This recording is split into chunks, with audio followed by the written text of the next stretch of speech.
গুটি জাতের আম নামানোর মধ্যে দিয়ে রাজশাহীতে শুরু হচ্ছে মধুমাস। 15ই মে থেকে পর্যায়ক্রমে নামানো হবে বিভিন্ন জাতের আম। নওগাঁতে শুরু হচ্ছে 22শে মে থেকে। তবে অপরিপক্ক আম বাজারজাতের চেষ্টা করলে কঠোর ব্যবস্থা নেওয়ার কথা জানিয়েছে প্রশাসন। আর বৈরী আবহাওয়ার কারণে ফলন নিয়ে দুশ্চিন্তায় আছেন বাগানীরা। 1, 2, 3 ঢাকায় জমি জিতে নিন 100% ক্যাশব্যাক সহ 20 কোটি টাকার পুরস্কার। কয়েক বছর ধরেই পরিপক্ক আম বাজারজাতকরণে জাত বেঁধে তা নামানোর সময় ঠিক করে দিয়ে আসছে প্রশাসন। রাজশাহীতে 15 মে থেকে পারা হবে গুটি জাতের আম।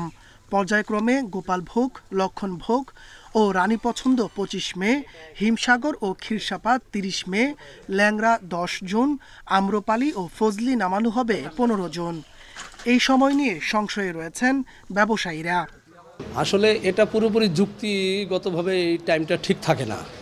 যেমন এখন বর্তমান যে আমাদের এলাকায় যে আমটা, আমের এখনো আঠি দড়াই নাই। গতবারের চাইতে অনেক দাম বেশি হবে, কারণ মার্কেটে আপনার আমদানি কম হবে। তবে অপরিপক্ক আম বাজারজাত করলে কঠোর ব্যবস্থা নেওয়ার কথা জানিয়েছেন জেলা প্রশাসক। আশা করি যে তারিখ ঘোষণা করা হলো, আমাদের সম্মানিত চাষি যারা রয়েছেন, ব্যবসায়ী যারা রয়েছেন, সেটি শতভাগ প্রতিপালন করবেন। কার্বাইড দিয়ে আম বাজারজাত করে রাজশাহীর দীর্ঘদিনের ঐতিহ্য এবং সুনাম ক্ষুণ্ণ করতে চান, তাদের বিরুদ্ধে প্রশাসনিকভাবে কঠোর ব্যবস্থা গ্রহণ করা হবে। নওগাঁয় আম পাড়ার তারিখ ঠিক করা হয়েছে 22 মে থেকে। তবে বৈরী আবহাওয়া এবং নানা সংকটে এবার আমের উৎপাদন নিয়ে দুশ্চিন্তায় আছেন বাগান মালিকরা। গরমের কারণে এবারকার প্রচুর আম ঝরে গেছে।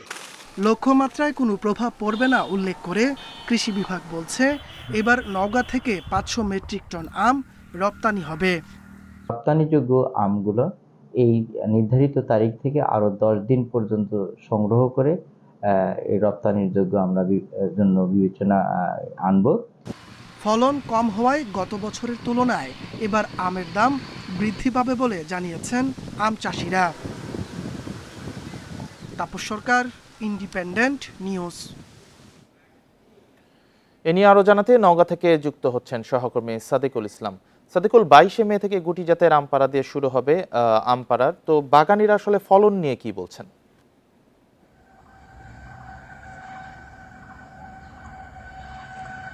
আমি শুরুতে আপনাকে যে তথ্যটি দিতে চাই, আপনি জানেন যে গত কয়েক বছর ধরে কিন্তু আম উৎপাদনে নওগাঁ শীর্ষ অবস্থানে ছিল এবং এবছরও কৃষকরা আশা করেছিল যে এবারও শীর্ষস্থান অবস্থান করবে। কিন্তু আপনাকে জানেন যে বৈরী আবহাওয়ার কারণে, অর্থাৎ যখন আমে মুকুল আসে সেই সময়টাতে আপনার বৃষ্টিপাতের কারণে আপনার মুকুলের পরাগায়নটা বাধাগ্রস্ত হয় এবং তখনই কিন্তু গুটি যে আমটি সেটি কিন্তু অনেক কম আসে।